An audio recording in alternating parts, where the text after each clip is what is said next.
that little church had this big cross over the altar that was backlit, and it was always lit. And I would go out there at night, and I would lay on the floor under that cross, and I would just beg God to please, I can't stop being gay. I can't change how I feel. If this is wrong, if this is what you don't want, then you have to change it, because I can't. And nothing ever changed.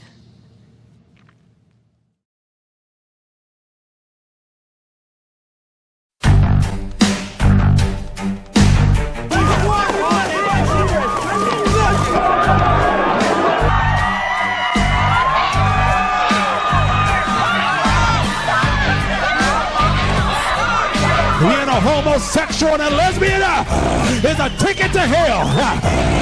We ignore both in the Bible about all sorts of things. He sat with them. You're a stupid motherfucker. Who's judging? Who's okay for you to judge me? Wicked and love. I'm a born-again Christian. That's what I am. The second you see your son dropping the limp wrist, you walk over there and crack that wrist. Man up. Give him a good punch. Homosexuality is abnormal, it's against nature, it's shameful, it's vile, it's wicked. It's simply God's fixed determination to punish the wicked in hell for their sins. Because He can.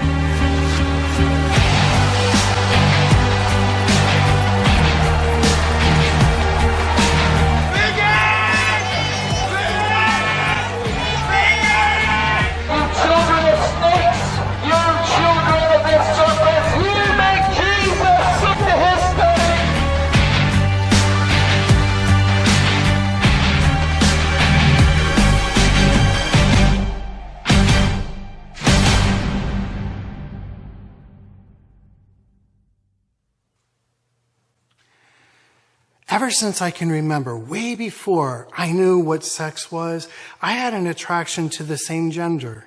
From the time I was in elementary school, I began to experience feelings for other boys.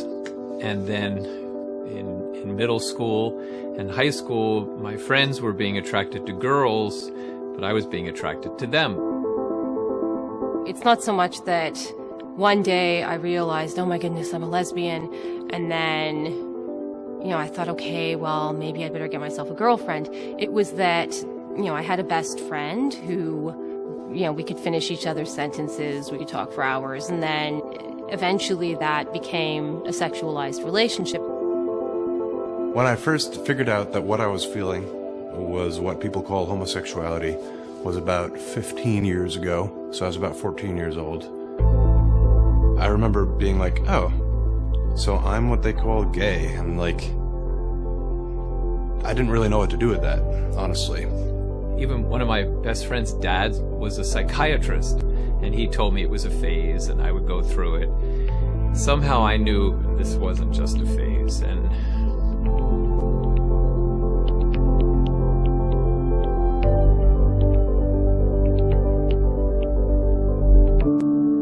my dad was an alcoholic, and he physically abused me. My mom and I were very close, and I had one sister. My mother and I were like ice toward each other, so there was no real connection there. I grew up Catholic. Again, hearing the story of conversion from my parents, they also gave me a very good Catholic education in many ways. All of that was an effort on the part of my parents to sort of give me the best that they could. I grew up in an environment feeling unwanted. My mom used to say things like, I wish you were never born to me. I felt very depressed and very suicidal when I was growing up. I was this very sensitive artist. I loved to sing, I was a dancer, and my father was like, whoa, because he was a baseball team coach. And he worked with the Little League for my whole childhood. And I tried to relate, but it just wasn't for me. My dad was very talented at working on cars and landscaping. He would try to teach me, but every time he would try, it never failed. He would lose patience and go into a rage, screaming and hollering and calling me names and swearing. He also really wasn't into sports, so he never really taught me how to throw or hit. And at school, my male peers made it very clear that I was not like them, that I didn't belong. And I'm sharing this so you can see that everything associated with masculinity scared me, terrified me. I hated it. And I grew up hating men. I had been molested as a child. And in my mind, men were just vicious brutes who just only wanted one thing from you. And I wanted nothing to do with them.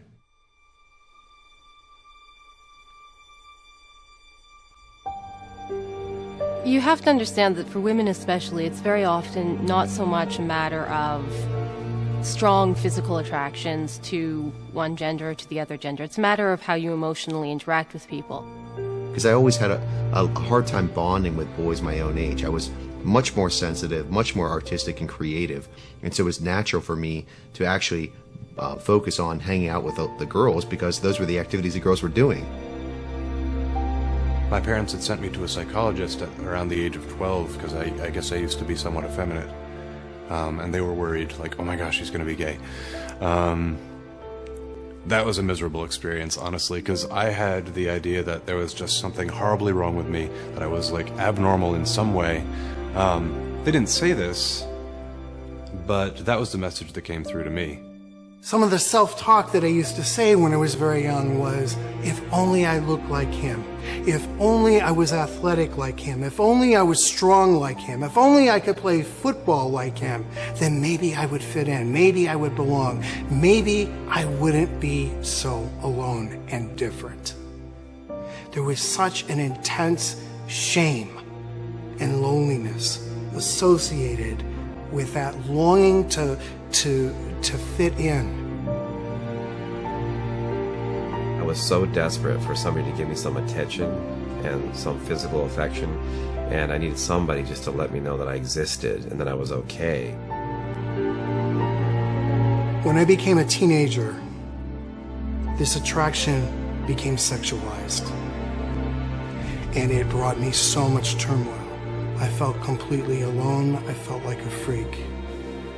I was teased, made fun of for throwing and like a girl, but it went beyond that. I would be in the classroom, and there would be people behind me hitting my head during class going, fag, faggot, fag. I hated high school. In 9th grade, I had to take gym. I didn't want any part of that locker room. I was so terrified that someone would find out that I was one of them. A fag.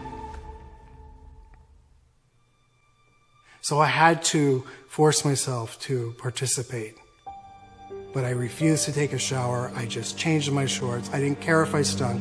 I was so afraid. By this time, I believed that I was gay.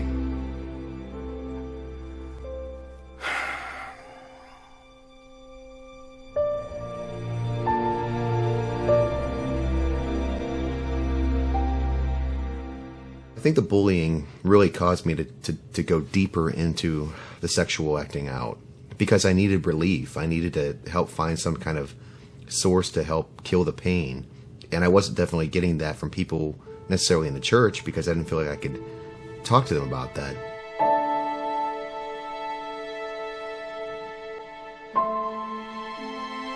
I ended up getting involved in a Pentecostal church, and they told me being gay was wrong. You couldn't be homosexual. And I believed them. And I left the gay lifestyle for 6 or 7 years. But they also told me that I had to be heterosexual. to be okay. And I couldn't do that. I couldn't. From the church, you hear either nothing or that's gross, and from the secular media, you start to feel this embrace, this support, this let's go out and find these people and help them. Wow, like it's no wonder that so many people leave, right? When everything hit me emotionally and I just was falling apart, and I needed human caring from somewhere. And the only place that I could see at the time that it was going to come from was back in the gay lifestyle. Because with a man, no way, you know, and friends can only be so close. So I ended up falling back into the gay lifestyle. My same-sex attractions were definitely hidden from almost everyone in my life. I really couldn't talk to my family about that. So who would I go to? Well, I would go to the guys that I was having sex with. That was really my only way that I knew to kind of make myself feel better. Not having anybody to talk that through with was extraordinarily lonely. I remember wanting to talk to somebody about this, but being terrified, obviously. Maybe not so obviously. But one of the things I did was to go into a gay chat room online. I couldn't wait till I was 18. Because the moment I would turn 18, I was going to go to my first gay bar, and I did. In fact, it was that very weekend after I turned 18. And I walked into that first gay bar, and it was exhilarating at first. I felt like I finally wasn't alone. There were other people like me. So I left the straight bar and went directly to a gay bar, because at least there I knew that men would accept me, they would understand me, and give me the attention, the affection, the affirmation, and acceptance that I needed. But that feeling did not last long. In fact, the depression continued to worsen. And I turned deeper to alcohol and drugs to numb the pain, as well as sex. I spent 1 or 2 or maybe even 3 years in kind of that spot where there was nobody to talk to about this. And honestly, where just these feelings could grow. And I don't mean just like the sexual feelings. I mean, what to me is more important, this belief that I wasn't acceptable and that there was something terribly wrong with me, and that I had to keep this part of myself secret so nobody could really know me, all this stuff. That really took root. I heard my dad say once, oh, like, I wish they'd just moved to another planet, meaning, like, the gays. What I do remember is being super lonely, not really having anyone to talk to about that stuff, and finding these men's health magazines. I masturbated a lot to bodybuilding magazines because that was the image, that was the ideal image that I thought a man looked like. So I would masturbate to those images, not knowing that really what was going on inside of me is that I didn't feel like a man at all. So my wanting to connect and bond with men that it should have been done when I was 10, 11, 12, those needs were never met. So the homo-emotional needs became homosexualized. Eventually, you start to wonder, okay, why am I looking at these things? Why do I have these reactions? And why do I have this, like, sense of shame about it? Why is this something secret?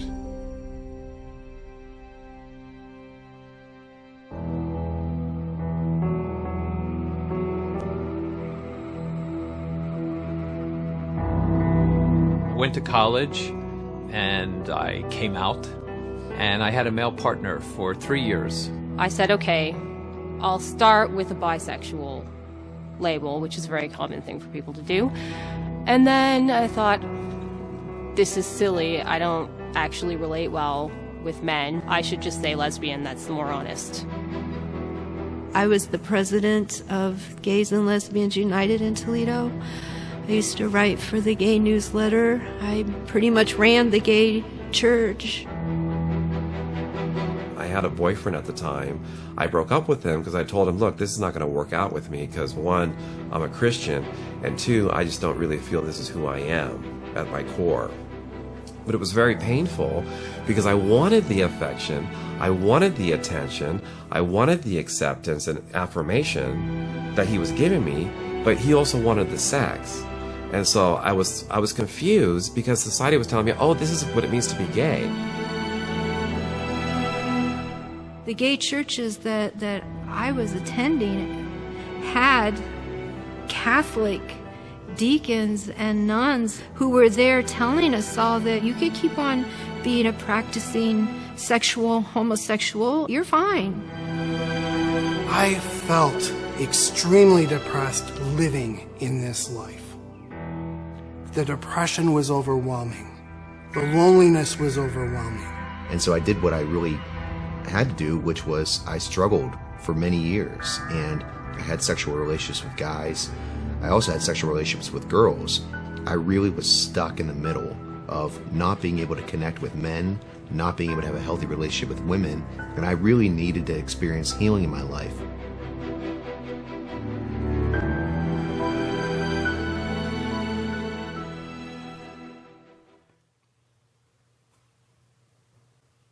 Then one day when I was 24, my sister, my only sibling who I was very close to, died of a heart attack at age 21. After I grieved my grief, I was forced to look at my own mortality, and I thought it should have been me. I was the one slowly killing myself. I was just so lost and so broken. And I knew that I needed God.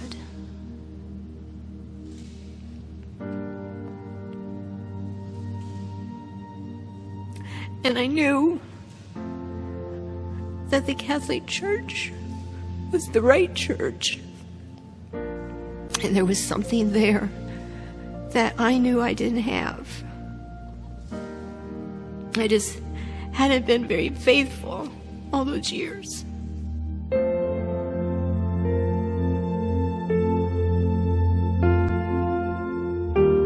Then I realized that I needed to really get to know who God is.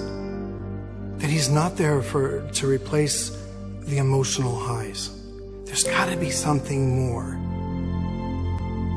The first time I ever actually told anybody about this, all of this, was in confession. And instead of just kind of brushing past it, he actually said, "Oh, well, do you want to talk about that?" And I was like, "Yeah, please, I do." You know, I was not in the habit of talking about anything that was important to me. He made himself available to me in a way that nobody else ever has. He was very truly a father to me, and continues to be one. I can't even, there's nothing I could ever do to ever repay him for that. I was born and raised Jewish, and my partner was Catholic, and he loved this Jesus guy. And at first I persecuted my boyfriend, saying, stop it, all this Jesus stuff. But finally he said, "Stop it, Richard. You believe what you want to believe and let me believe what I believe." And I realized, wow, I was wrong, and I apologized to him. And because I loved my partner, I wanted to find out why he loved this Jesus guy. I knew that if I became a Catholic, the homosexuality thing was going to have to go. And I told God I was okay with that because I was falling in love with my Creator.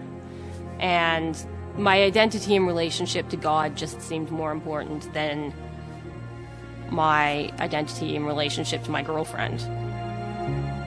After studying God's Word, my boyfriend and I, we realized, we're not supposed to be doing what we're doing.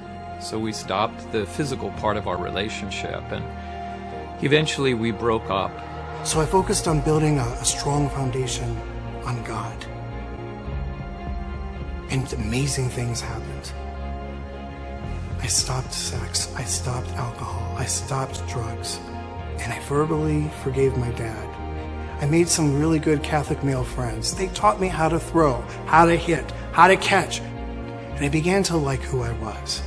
I realized that no, I can have all the affection, all the attention, all the acceptance and affirmation from straight men, and that's been my healing process. I found hope. Hope that comes from God. The one unmistakable source of Christ's love that came to me. The one unmistakable source of acceptance and healing has always been through the church and her ministers. There was never peace. There was never true joy.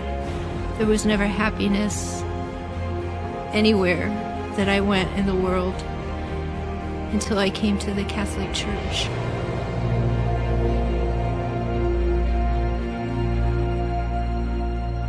Most of the things I heard about homosexuality were not from the church.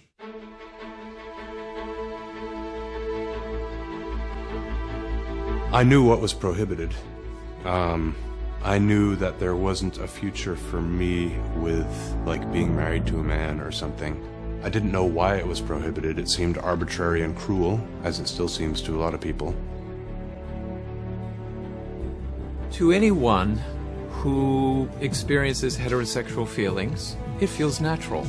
And for a man or woman who experiences SSA, or same-sex attraction, it feels natural. I think you have to distinguish between two elements of same-sex attraction. There's the natural, good attraction that human beings feel towards other human beings. And this can be emotional. All of these things are perfectly ordered. The only thing that the church says is disordered is when this becomes sexual desire. The act outside of marriage, whether it's for heterosexuals or those with same-sex attraction, is a sin. The reason the church does not condone homosexual acts is the same reason that the church doesn't condone contraceptive sex. It's like that's not what sex is for. Because one flesh is what God originally created.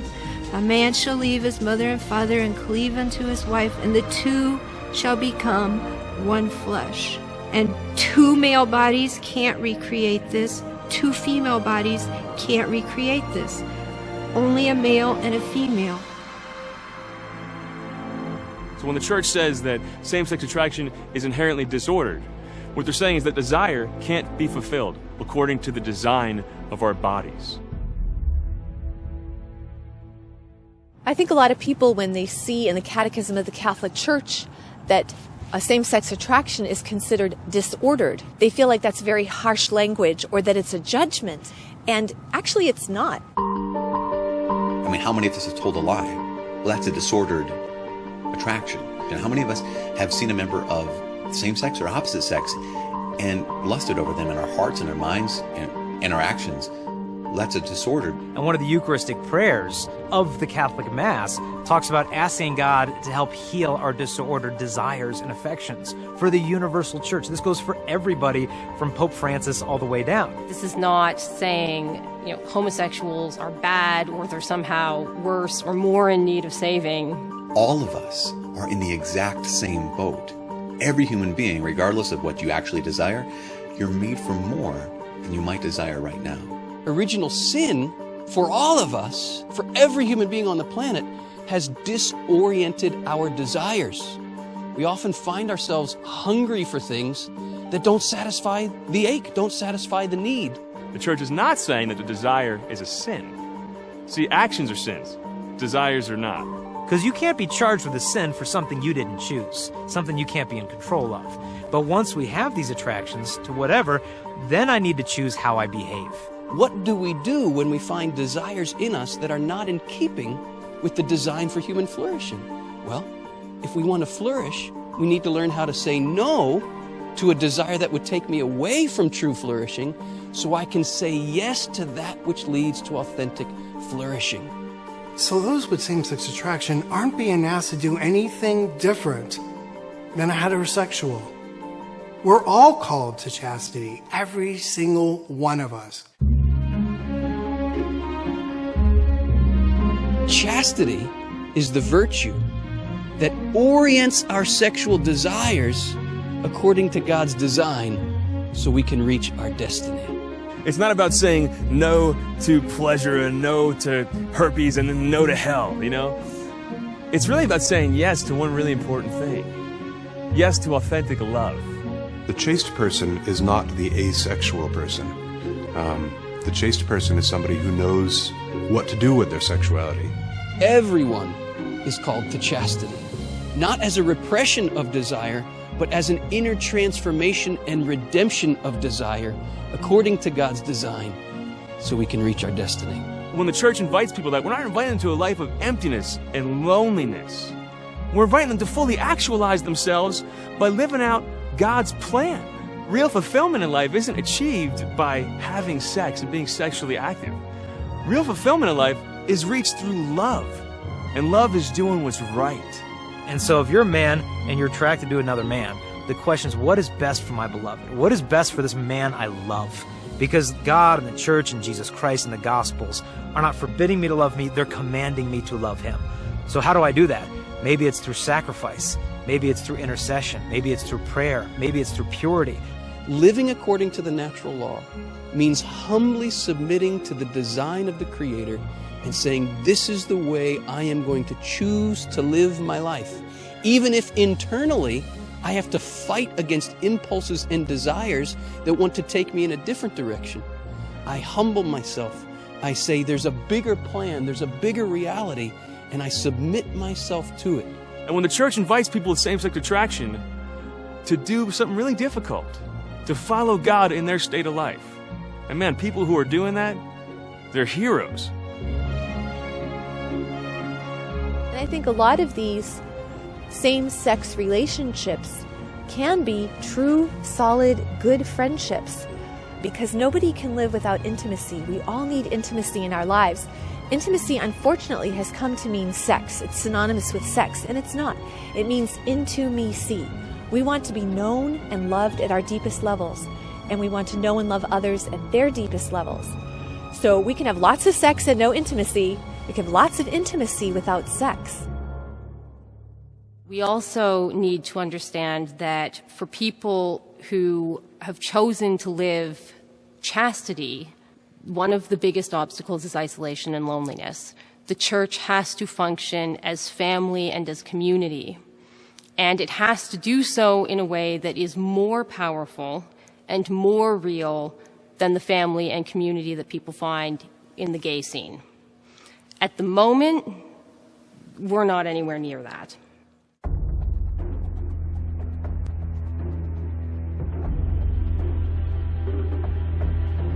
I mean, a large part of the alienation I felt was just what homosexuality was in sort of like widespread Catholic culture.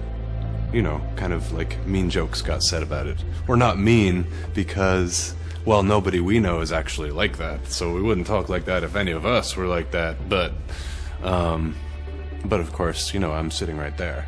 And sometimes it would be hard sitting there, you know, when the subject of those evil homosexuals would come up, you know, and I would just want so badly to just jump up and yell at them, you know. I'm not what you think gay people are, but I couldn't say anything.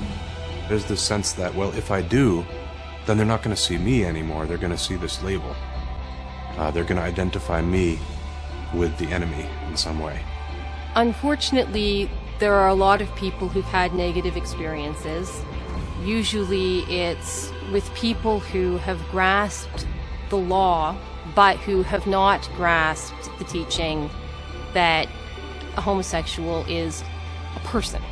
You know, Christianity in general is in a position where we need to start asking forgiveness for those people who have been bigoted to those who have these attractions, whether it be their own family members, whether it be their pastors, kids in their youth groups. Like, we need to say, I'm sorry. Some of these people have suffered a lot, and that's their notion of the Catholic Church. Maybe that's all they know of the church. You know, I admit, I went to an all-guys high school, and I confess I took part in it. You know, this, you know, you're gay, no, you're gay, you're gay. Just this stupid behavior. And I ask forgiveness on behalf of the entire community of people who experience these attractions, that you've experienced any of this stuff. From people who claim to be Christian like me, claim to be Catholic. I did it. The church makes it very, very clear. It says all men and women who experience same-sex attraction must be treated with compassion, dignity, respect. And every sign of unjust discrimination in their regard must be avoided. If when it comes to any kind of bullying, any kind of unjust discrimination, when it comes to anything like that, that's actually condemned by the church. The church condemns that and says that is an evil thing to do. The Catholic Church loves all people. And yes, that includes people with same-sex attraction. I think what's in people's consciousness is, as we all know, that horrific church that goes around with the God hates fags signs. No, like God hates your sign. Go burn your sign. That's what he hates. Yes, homosexual acts are a sin. Yes, there are people who live in sin in that way. But how did Jesus treat people who lived in sin? He spoke to them like normal human beings. The church should be the safest place on earth. That's where we need to. That's what Jesus did. He just received without judgment. And he just showed unconditional love. But there's two camps basically. There's those that say you're going to hell. God hates homosexuals. And then there's people who say, over on this extreme, oh, you can just live an active gay life. God loves everybody. It's okay. He wants you to love too. But there's another camp. The Catholic Church puts forth a third way to treat every person, but in this case, particularly persons with same-sex attraction, to be able to say, we do not in any way hate or condemn or fear or want to isolate you. At the same time, you can't embrace everything that you choose, so we're going to choose this third way, and that third way is love. We're going to love you.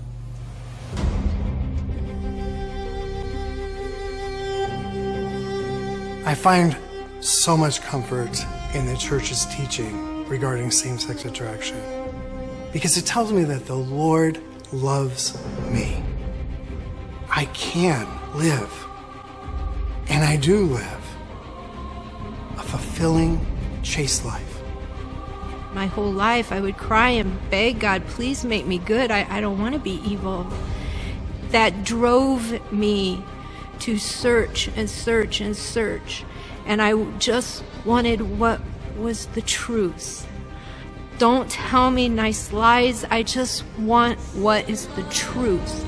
And if you're seeking truth and you refuse to be satisfied with anything but truth, then you're going to end up in the Catholic Church because that's where truth lies. If I hadn't had this very clear, very obvious doctrine in front of me, if I hadn't understood as a Catholic that it was inerrant, then I don't know where I'd be today. I sought all my life for love. That's what I was really looking for in all my acting out. Now I experience true, authentic love. If the church will never stop saying anything, it will never stop saying, we love you. The church opens wide her doors to the whole human race and says, come. Come all of you who are thirsty. Come all of you who are hungry. Come to the waters of life. Come to the bread of life.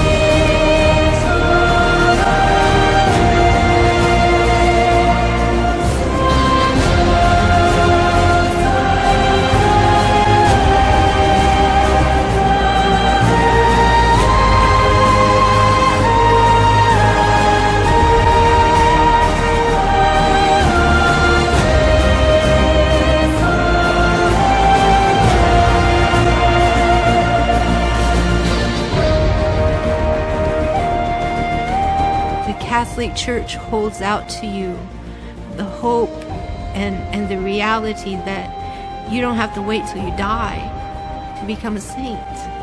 You can live a saintly, holy life now here on earth.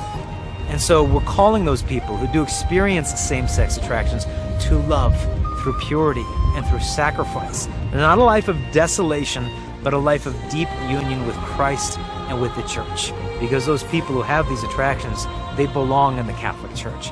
This is their home. You belong here with us.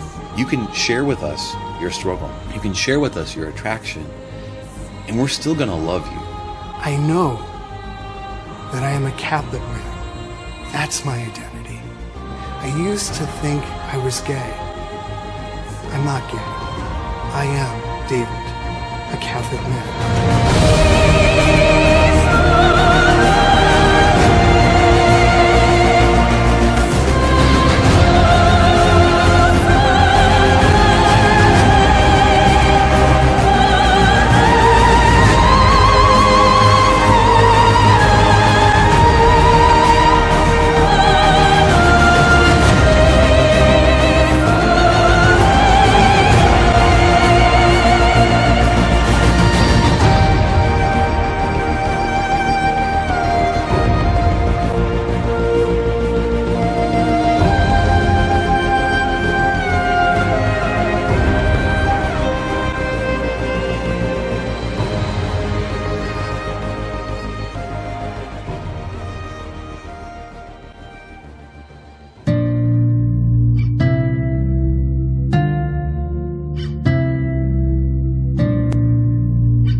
Sure that we make it far enough to look back and laugh when times were rough. No fear, no doubt, no worry when you gave me your heart. Remember then when you said you loved me now. We were sure that the rest would all work out. We took it slow, no rush, no hurry when you gave me your heart. But I want more than just a fleeting emotion. I want more than just you feeling the same. So give me everything,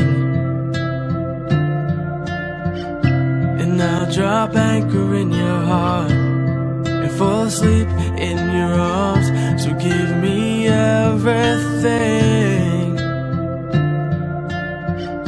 'cause life's too short to live alone.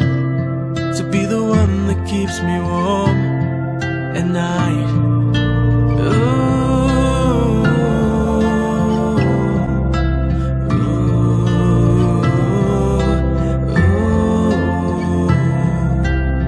We thought our love was enough to stand the storm. We've seen it all and we stood the rain before. Was there a calm in your soul when you told me you gave me your heart? But I want more than just a fleeting emotion.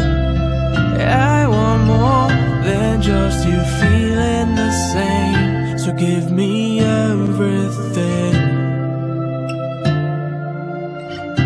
and I'll drop anchor in your heart and fall asleep in your arms. So give me everything,